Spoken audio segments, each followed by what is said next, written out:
Hello, and today we are going to talk about some of the science myths that most of us believe. But before that, if you are new to the channel, I would encourage you to subscribe the channel for daily update. Welcome back to Thought Control. There are a number of old wives' tales out there regarding some basic scientific principles, though most of them were refuted years ago. These rumors just won't go away. Here are some of the top myths floating around out there that just are not true. Let's talk about our first myth. We only use 10% of our brain. This one is just too misleading. While it's true that there is a great deal we don't know about the brain, we certainly do know that we use our entire brain. Even we didn't have a wealth of data from brain scans to show this 10% is completely false. It doesn't even make sense using basic logic.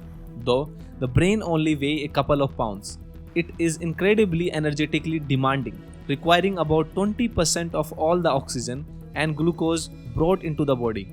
It is extremely unlikely that brain would have evolved as it did if it were mostly useless. Additionally, there is no evidence that someone was ever diagnosed with a brain tumor but was told, "Great news, the tumor is in the part that you don't use." Trauma to the brain would also rarely have devastating results if it were mostly unused, but very few survive gunshot wounds to the head.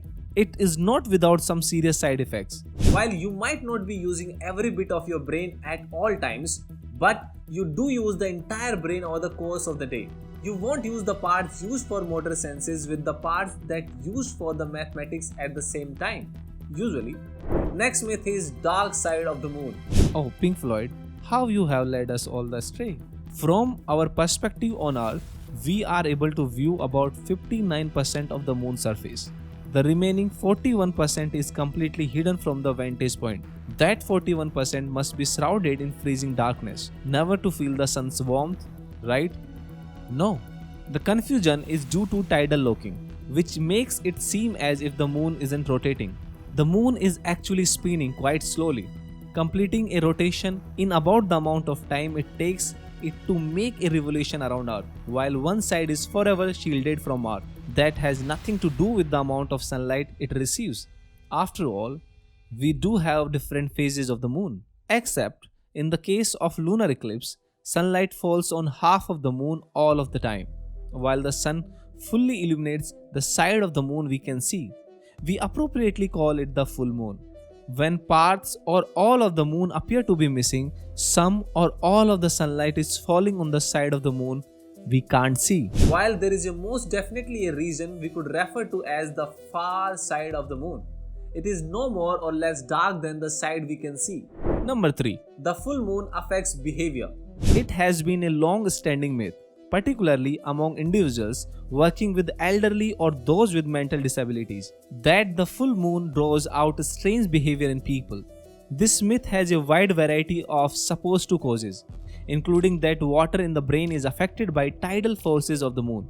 Many people claim that violent crime increases during this time. The topic has been studied many times over, and there is very limited correlation between the full moon and increased erratic behavior, and certainly no causation discovered. While a few studies have indeed shown a spike in crime and the full moon, it was typically explained by falling on holiday or weekend. Once that was taken into account, the connection crumbled. There is nothing to fear about erratic behavior and the full moon, unless, of course, you are a werewolf. Next myth: sugar makes children hyperactive.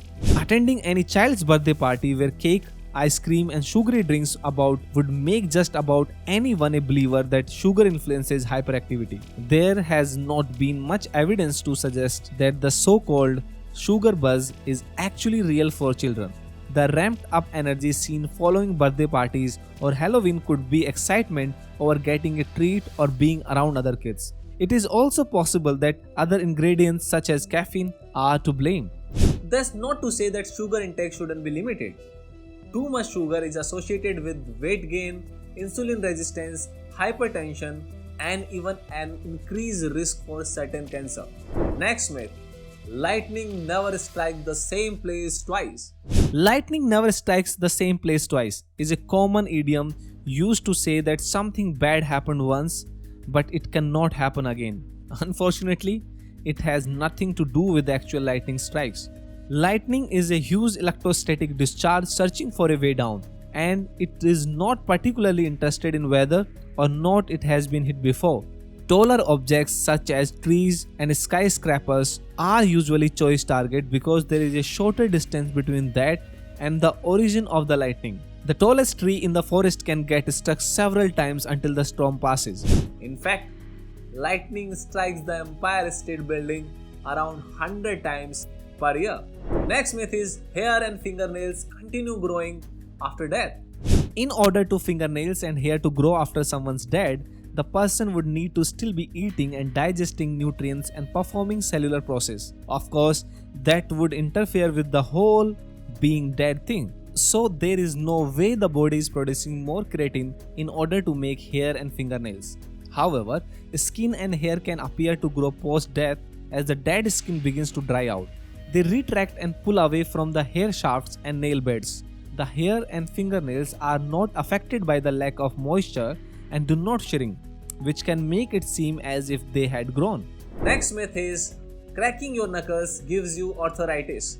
While it makes sense on the surface that repeatedly pushing and stretching joints to make them crack would eventually lead to osteoarthritis, which is the painful deterioration of the joints, studies that have been performed on the topic have not been able to show a connection. Synovial fluid is substance that act as a cushion and reduce friction in synovial joints, such as knuckles, elbows, knees, and hips. When the joints are stretched and the joint capsule separates, the decreased pressure within the capsule releases gas, forming a bubble to make up for the dead space.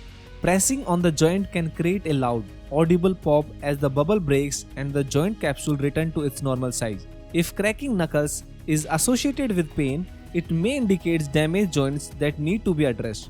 The cracking sound can also come from tendons, which can reduce their strength over time. In 1998, Donald published a paper that revealed he had been cracking the knuckles in his left hand every day for 60 years, but not at all on his right hand.